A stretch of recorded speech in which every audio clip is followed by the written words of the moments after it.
Ladies and gentlemen, thank you for standing by. Welcome to the Disability Competent Care webinar. At this time, all participants are in a listen-only mode. If you need assistance during the call or if you have a question, press star, then 0. You will hear an acknowledgement tone. If you're using a speakerphone, please pick up the handset before pressing the numbers. Once again, if you need assistance or have a question, press star, then 0. At this time, I'd like to turn the conference over to our host, Mr. Chris Duff. Please go ahead. Thank you, Retta. On behalf of the Lewin Group, the Institute for Healthcare Improvement, and the Disability Practice Institute, I would like to thank you all for attending the webinar on Managing Transitions, which is part of our series on disability competent care. As Retta stated, my name is Chris Duff, and I'm the Executive Director of the Disability Practice Institute. First, I'd like to orient you to this webinar platform. If at any time your slides are not advancing, please push F5 on your computer, and that should get the slides moving again. There are 2 icons circled at the bottom of the screen. The one on the right allows you to print out a PDF of the slides. The other circle icon on the left that's red is for questions. So if at any time during the presentation you have a question, please push the icon and type in your question. If it is about the technology, someone behind the scenes will respond to your question in real time. If it is a question for the presenters, we will be compiling them throughout the webinar and will return to them during the Q&A. This is the 6th in a series of 9 webinars being presented throughout the fall.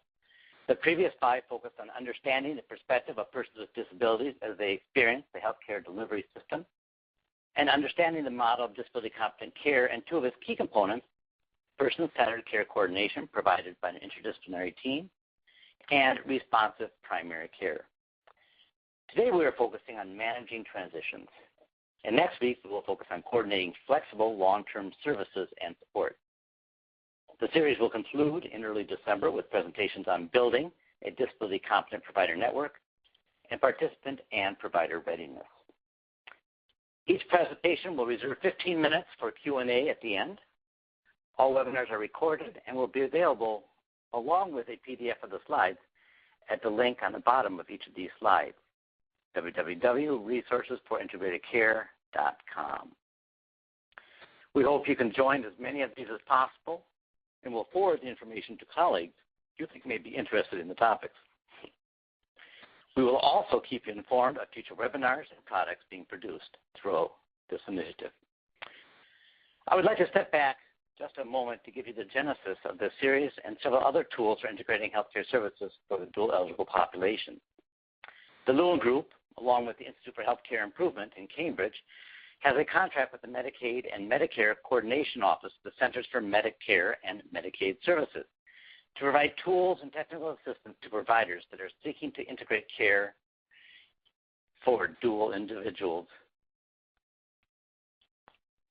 As you are probably aware, CMS has been introducing several initiatives over the past couple of years to provide financial incentives for integrating care and to improve and streamline care for the population. Our contract is to provide technical assistance to support these providers. Lewin and IHI have in turn partnered with the Disability Practice Institute to provide expertise in serving dual eligibles with disabilities, the majority of whom are under age 65. This takes us to the Disability Competent Care webinar series and the presentation today. We would like this series to address your needs and questions regarding the delivery of disability competent care, addressing where you and your organization are on the road to this integration and care improvements. So please submit questions in writing, and we will additionally open up the phone lines at the end of the presentation for live questions. We're also asking everyone to please fill out a short survey at the end of this webinar, where we will be asking you for feedback to make sure this series and our other efforts are meeting the mark in terms of what you need. Please also send us your ideas for future webinar topics and content, either at the end of the survey or to any of those listed at the addresses on the last slide. Now I'm going to turn this over to Lynn Morishita, who will introduce the presenters and review the webinar outline. Ms. Morishita has presented in the last few webinars and brings 35 years of experience with primary care and care coordination of medically complex populations. She, along with June Isaacson-Kales and myself, co-authored the Disability Competent Care Assessment Tool that we've referenced throughout these webinars. Lynn. Yes. Thank you, Chris. I'm going to introduce the speakers today and then give you a brief outline of what to expect during this webinar. Dr. Naylor is nationally and internationally known for her work in transitional care, so we are very pleased to have her with us today. She is Professor of Gerontology and Director of the Center for Transitions in Health at the University of Pennsylvania School of Nursing. For more than 2 decades, Dr. Naylor has led an interdisciplinary program of research designed to improve the quality of care, decrease unnecessary hospitalizations, and reduce healthcare costs for vulnerable community-based elders. Dr. Naylor is also an active member of the Institute of Medicine, RAND Health Board, the National Quality Forum Board of Directors, and the MedPAC. She was appointed to the MedPAC in 2010. Today she will share with us the Penn team's work in developing the transitional care model and its impact toward reducing unnecessary acute care.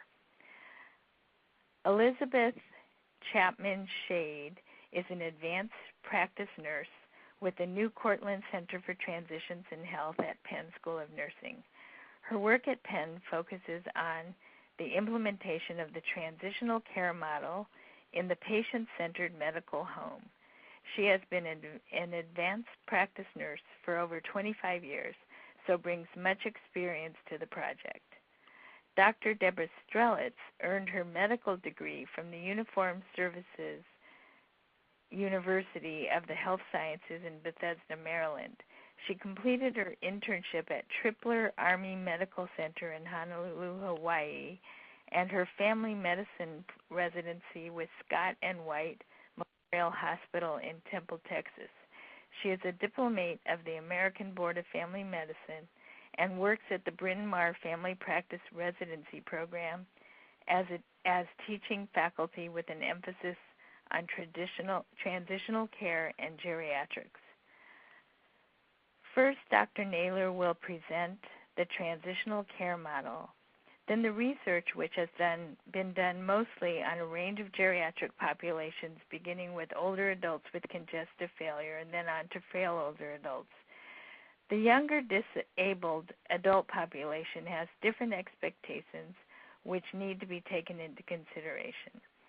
Unlike some of our other topics, most of the research has been done in transitional care with older adults over the past 20 years, whereas the research with disabled adults is more limited. Therefore, the presenters are going to present the research done with older adults, then they will discuss their experience with younger disabled adults at the Ingles program in Philadelphia. They will also discuss real-world applications of the model at Kaiser and Aetna.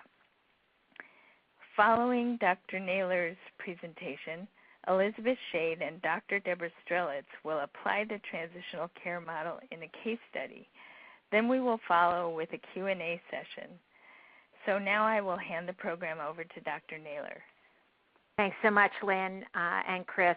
I want to let everyone know how thrilled we are to have this chance to talk with you and hopefully engage you in a conversation about the work that we've been doing for many, many years, focused on a high-risk, older adult, chronically ill population whose care is often complicated by some of the same challenges, although unique to this population, that younger adults with disabilities confront. And so we believe there's some application here, but a lot to learn.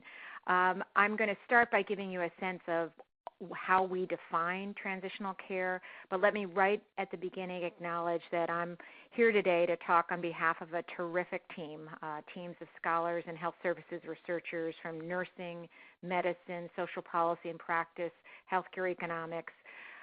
We've enjoyed a journey that has engaged thousands of consumers, family caregivers, clinical partners such as Deb Strelitz, amazing advanced practice nurses such as Liz Shade have been really amazingly supported by a whole host of funders, clinical partners, and sites most recently that are helping us to figure out how to implement what we're learning in the real world. And so we're happy to share a lot of what we've learned in a very short period of time. So we think about transitional care as this idea that says we can better connect people as they experience changes in health and as they go through the journey of navigating those changes, sometimes confronting our healthcare system, different parts of the healthcare system that are not always, and matter of fact, are often not well connected, and also having to interact with community-based services that are not always connected and aligned with people's needs. So we think about these services as time-limited, designed to help people through very stressful times in their lives, get to better care continuity, avoid gaps in services that are avoidable, avoid unnecessary preventable poor outcomes in health and in use of health resources. As I said, we've targeted at-risk populations as they move across multiple settings, such as hospitals to home. Next slide. What we are always trying to do in thinking about transitional care is to learn from everybody that's engaged in this work. So we had a chance a couple of years ago to look at the whole body of evidence around transitional care, including 21 randomized clinical trials. And what was interesting was to learn how many of them had demonstrated using different strategies, sometimes better preparation of individuals as they're navigating from hospital to home, sometimes better medication management, but different strategies resulted in some positive outcomes, usually reflected in reduction in one measure of rehospitalization, as well as something that was important to people, better function, better symptom status, and so on. And what we learned is that if you look across those interventions that had some positive effect, they were not always simple. They were usually multidimensional. They usually span settings, started in one place, and followed patients where they were going, from hospital through post-acute skilled nursing facility home. They also relied on teams. There was a coordinator, there was someone, a point person, usually in these clinical trials, nurses, but they captured and engaged the gifts of everybody that came to the table to help address Mr. Smith or Mrs. Jones' problems. Next slide. So if you were to bundle the evidence in terms of what it is that we've learned, most of the approaches in transitional care have focused on trying to figure out how to address known gaps in services where we don't have good information transferring from one site to another, from clinicians or from clinicians to consumers of healthcare, to their families. So they are individual interventions that have tried to say, we've got to get better at these handoffs. Our team started that way. We tried to figure out how to get better from hospital to home by addressing gaps in patient education, in information transfer. But ultimately we learned that those approaches, while they always showed some short-term benefit, never really got to solve the problem, that we would begin to see people reappearing back in the acute care system because the interventions didn't stick. They didn't have long-term impact. And so our work has begun to figure out, how do you get to the root cause of why someone's on this downward trajectory? Next slide. So then let me tell you a little bit about the transitional care model and how it is that we operationalize it today. The first thing is that we do focus on people that we know who are coming into our healthcare system who are at very high risk for poor outcomes. They might have, and often have, multiple health problems, oftentimes complicated by depression, maybe lack of family social support. So they represent the complexity of care needs that many individuals living longer with complex problems present. We do focus, and in this circle, we targeted this population of adults with disabilities and their full range of caregivers. As I do it in other presentations, we look at anyone, the population that we're trying to serve, who's at high risk for poor outcome, but focus on the whole notion of engagement. We have to figure out how people that we're trying to support are real partners in care, and this has been a very substantial challenge. We then decided a long time ago that we couldn't go immediately to try to figure out how to get them to be able to become engaged without better figuring out how to help address the problems that they're confronting. So, for example, many older adults present with polypharmacy. They're on 20 prescribed medications, and we're wondering, why is it that they're not adhering 2 months or 3 months or 6 months or a year after a hospital discharge? And so we had to figure out how to get to help people to better manage their symptoms by getting to a more simplified plan of care. Then we can begin to work with individuals and their families to really help position them to be able to take on as much as they can in terms of their care needs. The rest of the model is based on everything that any of us in this audience have learned in our respective disciplines first class. This is about teamwork. Continuity of care matters very much to people, to the consumers of our services. Care coordination is central, and this is not just connecting the dots. This is not just making sure people have the next appointment, but rather that we get to the simplified, integrated plan that represents the holistic care needs of individuals. And relationships matter a great deal. We learned very painfully that many times the people that we would be encountering for the first time did not have the level of trust in us and in our work, in the care system. So often we were working first and foremost to rebuild trust in order to get to better outcomes. Next slide. In our care model, the care is delivered and coordinated by the same advanced practice nurse. Liz Shade, who's going to talk with you, will begin to work with a patient identified at high risk and follow them until they're no longer at high risk for poor outcomes. I don't mean that their risks have been eliminated, but rather we've really helped them work through how to position themselves so that they don't end up back in an emergency room or hospital. The same nurse is working with the patients and family caregivers throughout the experience as they define it. This is not door-to-door. It's an effort that says we've got to figure out people's needs over time across settings, 7 days per week, using everything that we know in terms of knowledge about how to address people's needs. We know, for example, among people that are hospitalized 7 to 10 days post-hospitalization, they're at a low ebb, functionally, physically, emotionally. So that becomes a very important time for outreach. And we've built a set of decision support tools in order to help clinicians and patients and family caregivers get to better care and outcomes. Next slide. So the core components of our work, and I think in this way very transferable to the work that all of you are engaged in, is that it's holistic. It is about people. It's about the context in which they operate, families broadly defined, blood relatives, neighbors, friends. It's a team model that has a quarterback, in this case an advanced practice nurse.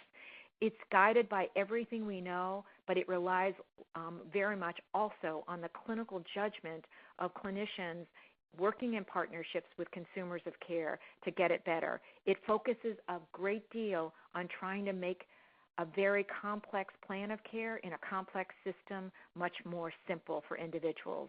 This single point person is very important over time, and again supported by information decision support systems with the goal that this is not just about preventing 30-day readmissions. This is about helping Mrs. Smith, Mr. Jones get to, for as long as possible, a higher quality of life, better function, and avoiding unnecessary encounters with a costly healthcare system. Next slide.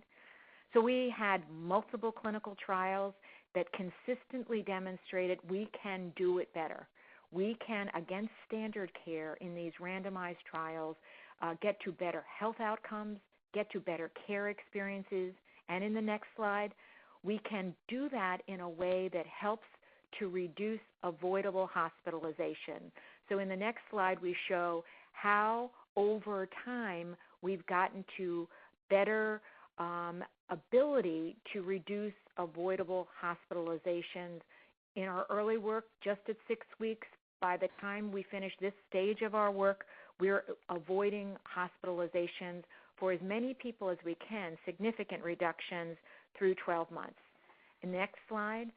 Well, what that helps us to understand is that when you do that, when you are able to get to better experiences with care and health outcomes and reduce avoidable hospitalizations, you can do that in a way that reduces cost of care overall, because hospitalizations, ED visits, are the most costly of in this population, consumed resources. Next slide. So we had these papers on these multiple clinical trials published in all the right places, received a lot of public attention, and we were just waiting for systems to adopt it. And we waited and waited and began to realize as a team that this was not going to happen in the current context of care, that there were organizational barriers, there were regulatory barriers, that we didn't have the aligned financial and quality incentives to create a real intent to do something different. And fundamentally, we did not have a culture of caring that said our systems have to be aligned with the changing needs of people. We had moved in the older generation from an acutely ill population to a chronically ill population, but the care system had not been redesigned to match their needs. Next slide. So we entered what I describe, and I don't know how many of you may respond, but I call it the Irma Bombeck phase of our work. Instead of continuing to produce clinical trials, we said, wait a minute, we want to have some impact here. How can we partner with the real users of resources, with the people who are paying for these resources, and show that they work in the real world?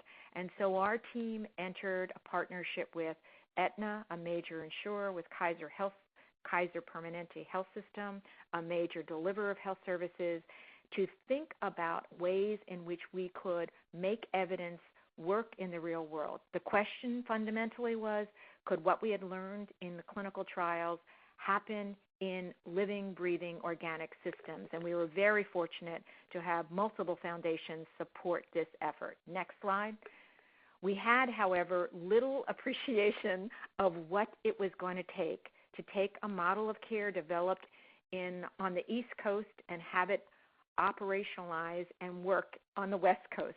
We had not built the tools of translation, and so we needed to step back and build them. We had to build screening tools to say who should receive these services.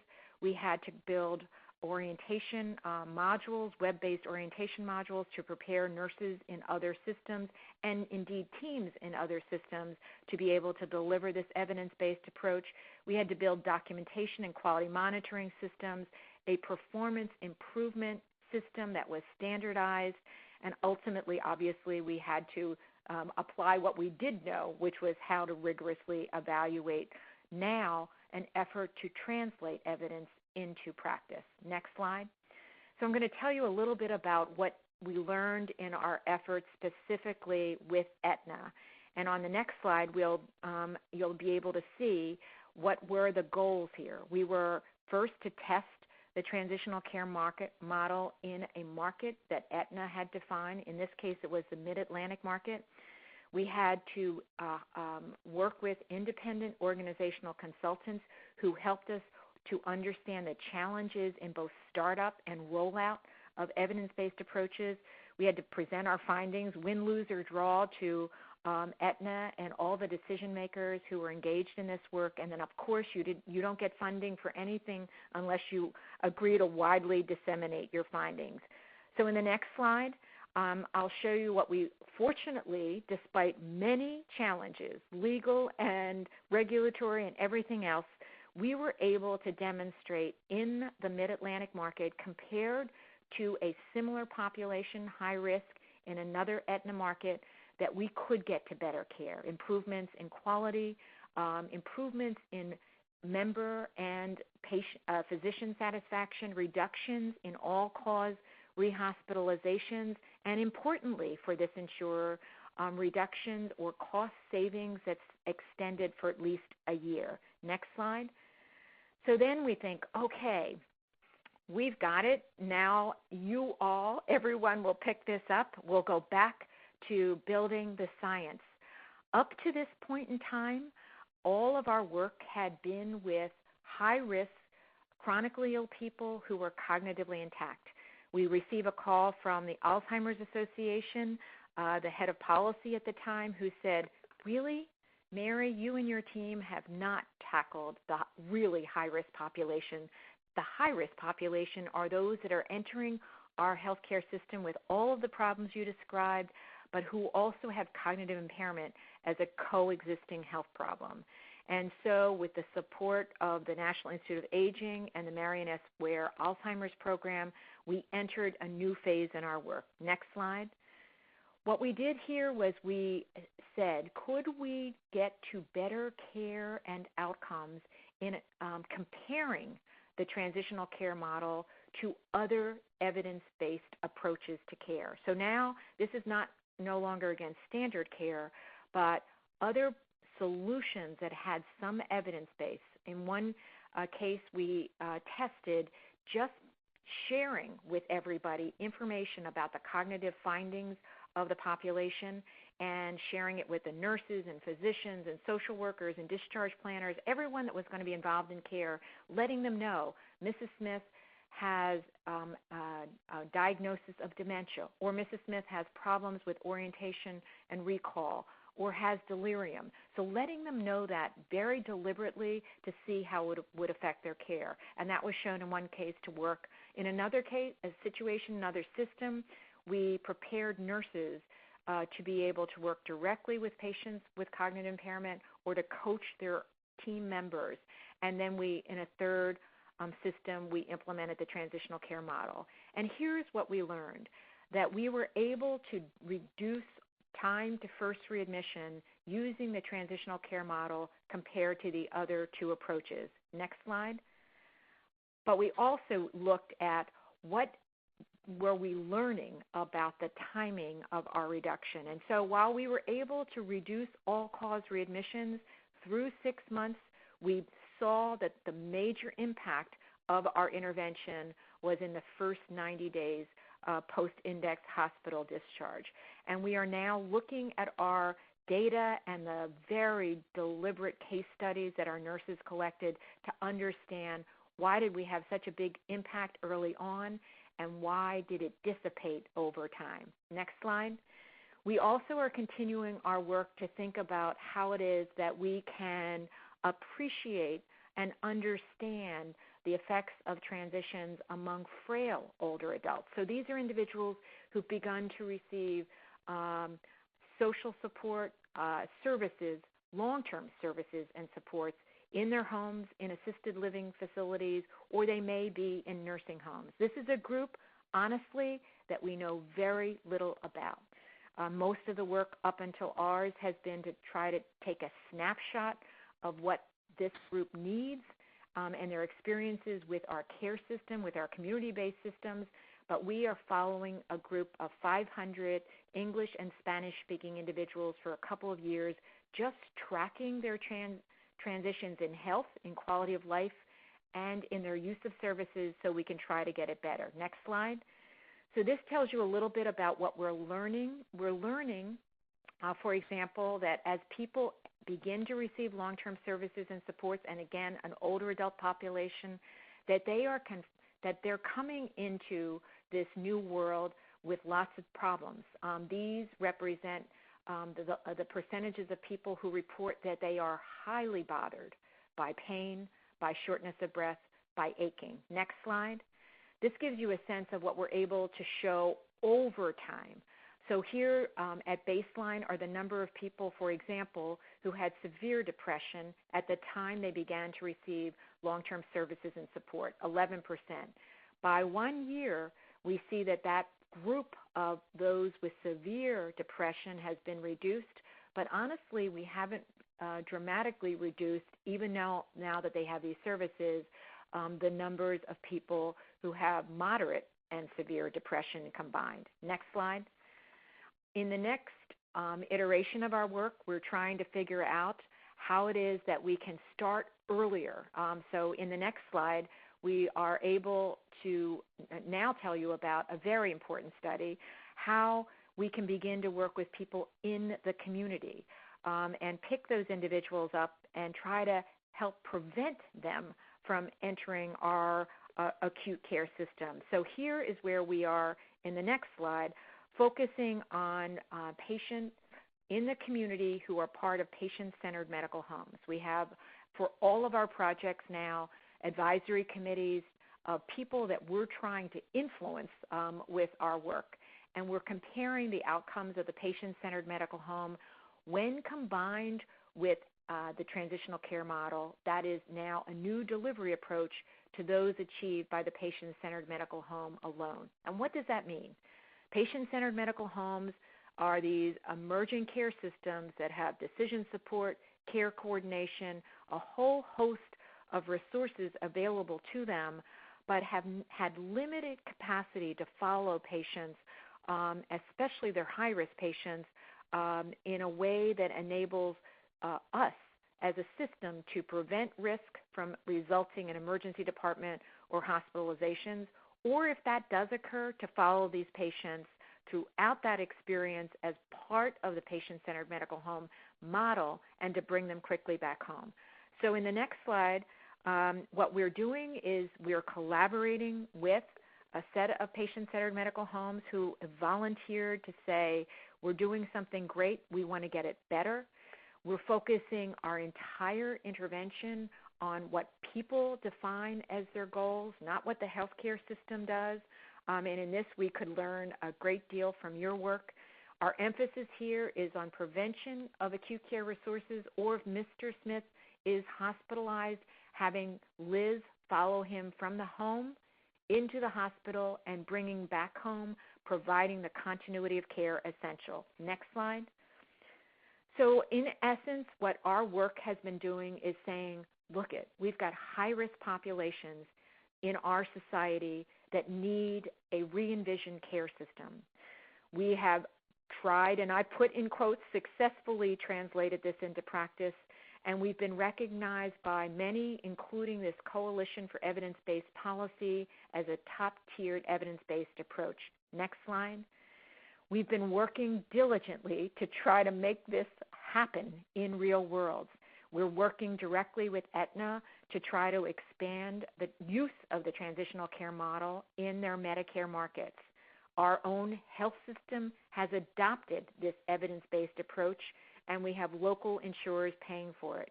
We are working with many healthcare systems and communities throughout the country to move toward adoption. And in many ways, we're informing implementation of provisions in the Affordable Care Act related to care transitions. Now, how does this apply? Next slide. And honestly, over the next couple of slides, maybe 4 slides, quickly kind of put them up there, but you'll be able to go back and read them.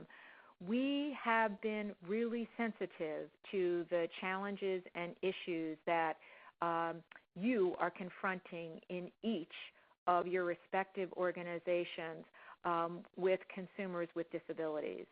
We know, for example, that there's common ground here, that many of these consumers have multiple unmet needs, emotional, housing, physical, social, over time. Many have support issues in terms of access to reliable services such as attendant care. Many don't have access to the community-based services such as transportation that they need to get to optimal health and quality of life outcomes. And then when they confront our healthcare system, when the people that you're serving confront our healthcare system, they also confront multiple clinicians, often who do not have unique knowledge about their very distinct set of challenges. And so a few years ago, we entered and embarked with Inglis House on a very small project that wanted, and this was Inglis House leadership with Pew funding to say, could the transitional care model work for young adults with severe disabilities? We had very few in this study. It was a pre-post test of our approach to care, advanced practice nurses based on the TCM. And even with 50 people, we were able to show we can get it better. And this was remarkable because 50 people, you need big effects to be able to show. So we were able to demonstrate improved function and a trend toward decreased hospitalizations and ED visits.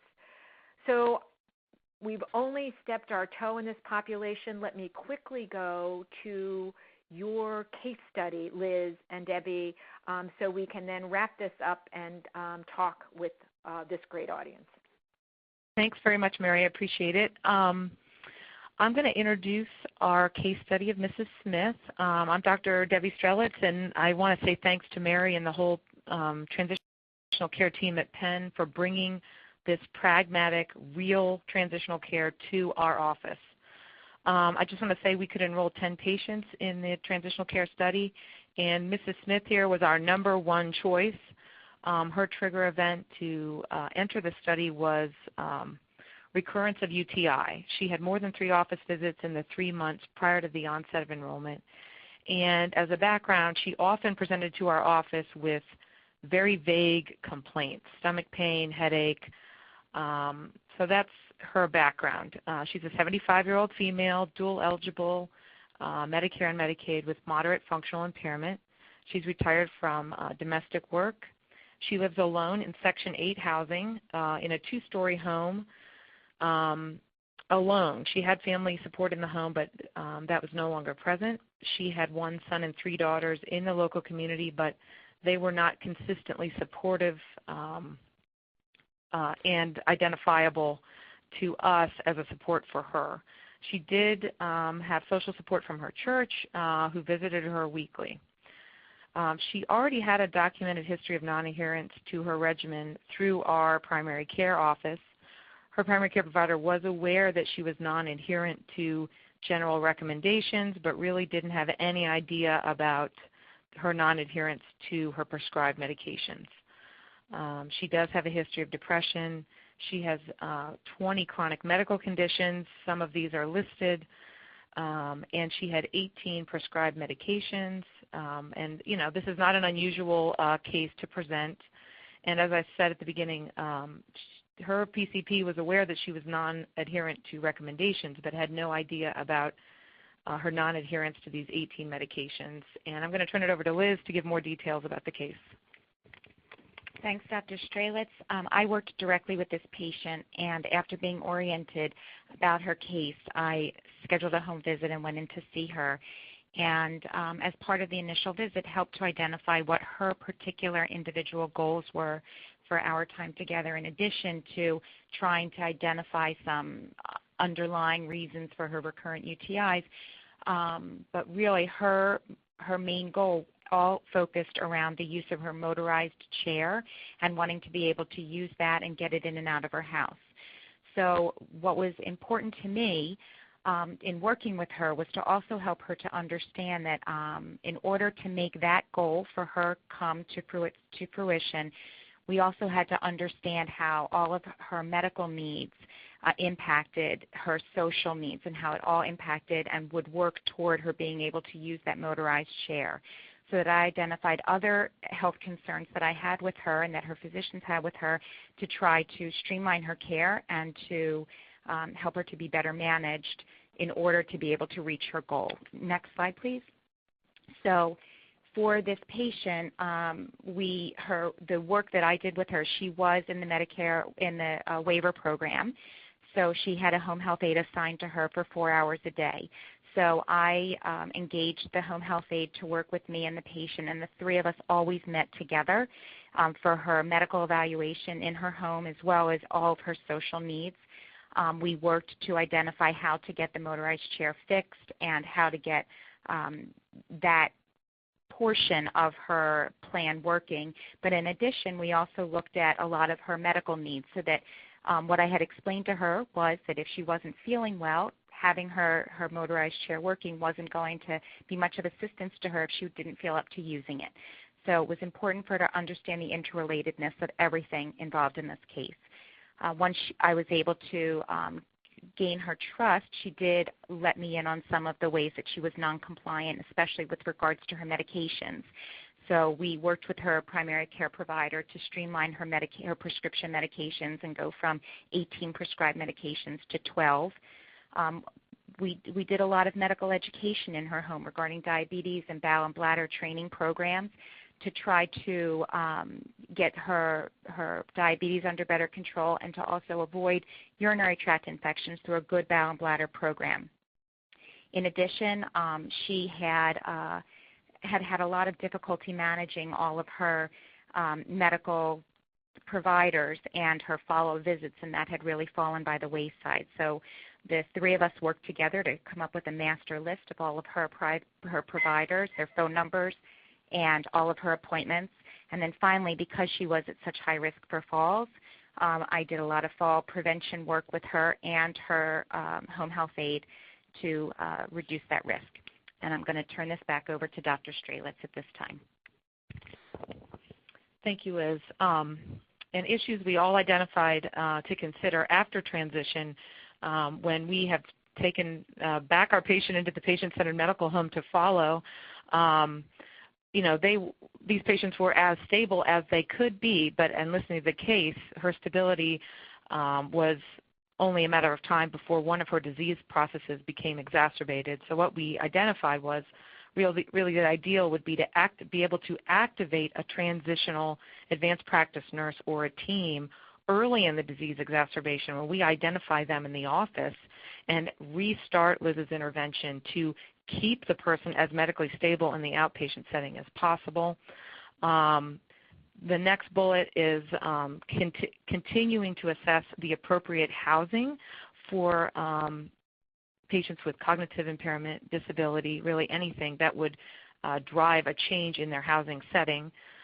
Continuing to identify if social and family support exists or does not exist and how we can help bulk that up. Continuing to identify emotional challenges to chronic disease management, most importantly depression. As we all know, it impairs the ability to manage any chronic disease, and as PCPs, we need to continue to make this a priority in our office visits. And continuing to identify and assess the patient's goals and symptoms, not just the disease process driving the interaction. And I'll hand it back over to you, Mary. Thanks very much. So let us end with just some key lessons about what we've learned. Thank you. Over these 20-some years, that these are very, as you know, very complex problems, and that they're going to require multiple and multidimensional solutions. I think one of the biggest issues that we've learned is how critically important connection with community-based services is in achieving any of the outcomes that people have needed.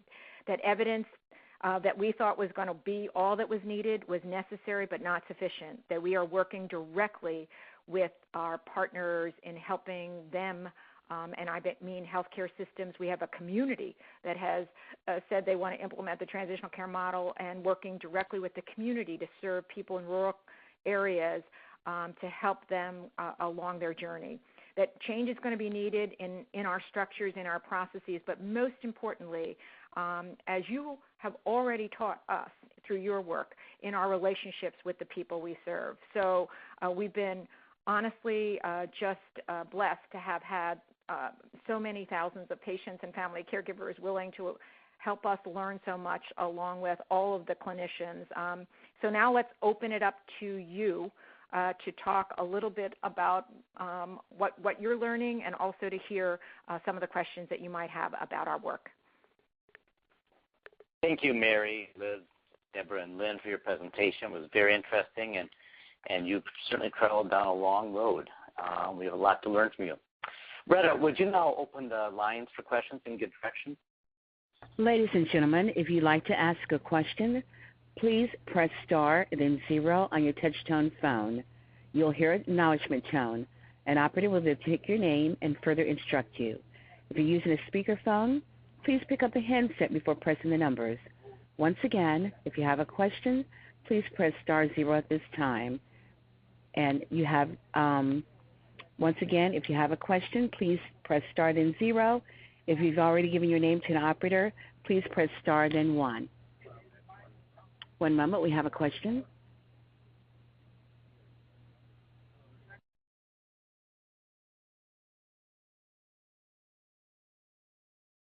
Hello? I think while go ahead.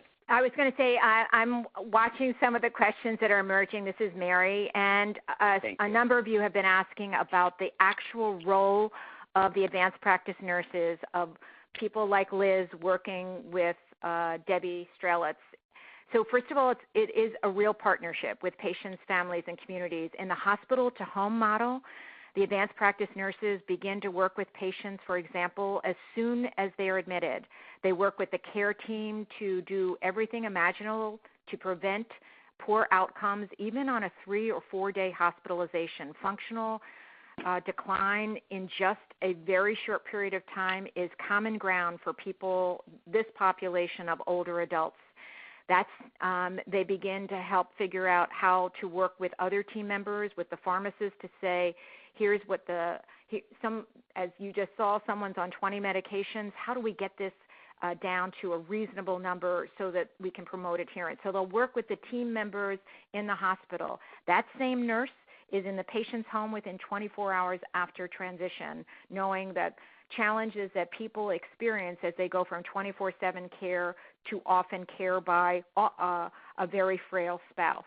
And that the role of the nurse at that point in time is both direct deliverer of services of care. They are substituting for traditional, what might be traditional skilled care, and they are also the coordinator. They are going to the first visit back to Debbie Strelitz for follow-up, positioning the patients and families to be able to optimize on that visit. They're doing all of the work of connecting health and community-based services aligned with this patient. Sometimes they're helping people to decide maybe this journey isn't the right one. How is it that your preferences could be better aligned with existing services, perhaps palliative or hospice care? So their efforts are all about trying to figure out, through both direct services and care coordination, how is it that we can realign a plan of care with Mr. Smith's goals, with Mrs. Jones' aspirations. Okay, so go ahead. Dr. Naylor, you really addressed the issue that seems to be coming from a lot of people as we all review these questions we're receiving online. Before I turn to the phone line, just a minute, it really boils down to how you do the handoff between, you get the acute episode and then you have that transition. But then how do you do the handoff from the transition to the long-term support? And so first of all, when do you scale back? Yeah, and as I said, I think handoffs are important, but I think what we have learned is that it is insufficient. So first of all, these nurses are the handoffs. They are part and parcel of the journey with these patients during very high-risk times. So if someone, this nurse who begins to work with a patient in a community is the one who will follow the patient into the hospital, through the post-acute skilled facility if referred, and back home, always there trying to advocate for what, and doing this in strong collaboration with the primary care providers, with the acute care providers, in fact, being the connecting arm here throughout an entire acute episode of illness as defined by the patient. They are also there to position these patients and family caregivers with the knowledge, with the skills, with the resources, with access to services, primary care, community-based services, whatever is needed to prevent long-term or to assure, I should say, long-term positive outcomes. And so it's not just about gaps. It's about interrupting, for many of these people, a chronic illness trajectory that has resulted in this downward movement when for some, not all, it could be interrupted. And for those for whom it can't, it's about saying, how might we work with you in a trusting relationship to think about other opportunities? And that's where we really spend a lot of time on palliative and hospice services. Thank you, Dr. Naylor. That what you're talking about is totally consistent with the disability competent care model that we've been presenting over the last many months, is that it boils down to the relationship that is developed and maintained with the consumer, the participant. And it's more than just a handoff. So thank you very much for that answer. Let's open it up to the phone line. I believe we have someone on the phone line.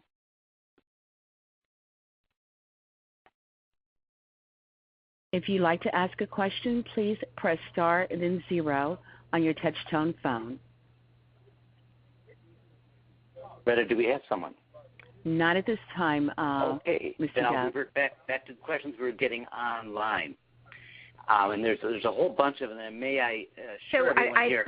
I was going to say a number of these questions seem to be about the issue of scalability and implementation. And I did, of course, briefly mention some of the barriers that we confronted. So, for example, when we went to roll out the transitional care model in California, there were regulatory barriers that said only home care nurses can touch patients. So you could have a model where people had a coordination of care, but not directly able to intervene, deliver services, do all the things that Liz was describing in terms of direct service delivery. So we had to work in that case with some of the state regulators to be able to try to figure out how to work through those challenges. So we organizational barriers. We even had our legal system challenge us in the beginning to say whether or not we were taking on too much of a risk in trying to implement this in real world. So the barriers, though, I think in terms of quality and finances are changing. Meaning there is much more alignment now for older adult populations with both accountable care organizations, so redesigned delivery innovations, as well as payment models such as bundled payments that are really moving us toward a care system. The Community-Based Care Transitions Act, which said hospitals need to figure out how to better interact and work with and partner with community-based organizations on behalf of populations. So there's much more alignment now than ever with the payment innovations and system redesign innovations that are being tested. So we see bright light there. Thank you, Dr. Naylor. That is consistent with a lot of the questions being asked, and some of the other questions are focusing on how do you build relationships and supports with community-based organizations, and that's really going to be the focus of our whole presentation next week, so I encourage the participants to join us in that. Ellen Robbins from SEIU talked about quality partnerships between home and acute care. Jennifer Crosley-Hale from the Department of Public Health talked about advanced practice nurses. So let me just, first of all, a resource that those of you that are interested in learning more than we could do, obviously, in 1 hour, one of the slides does have a website that will provide you, because some of you are interested in learning about details of studies, how many patients were enrolled. So we have a website, www.transitionalcareinfo, that will provide you with access to all of our studies and some of the key learnings from that. We do have, for example, we run orientation seminars to allow nurses and other team members to understand much more deliberately how do we build these partnerships. between home and acute care where they have not existed. And this is the real challenge here, that we have built, even if we have exquisite care in one site, and because we haven't deliberately connected it with the next site of care for these patients, we've created these gaps. So our interest, of course, is to try to figure out how to address those gaps. So we've built partnerships, let me tell you, largely by bringing on to our teams everyone that we're trying to influence. We bring in, when we're working with hospitals, bring in home care representatives and leaders to be part of a project team to be able to advise us on how we're going to connect it. In our case, we are able to get people like Liz credentialed to work in hospitals, in home care agencies. When she went to partner with Debbie and the primary care practice at Bryn Mawr, she had to become credentialed to work within that primary care practice, within the local hospitals that are served by that practice. She had to learn how to use the electronic health record so she could be a team member. And so we've set up systems that allow for these actual bridges. The model at Penn is a special service line within Penn Home Care and Hospice. When people are identified as needing the service, they're deployed from that agency. Advanced practice nurses are to follow the patients from hospital through skilled nursing home. So they're able to do that because of the way that we've structured the practice. And now we, of course, have payers paying for it.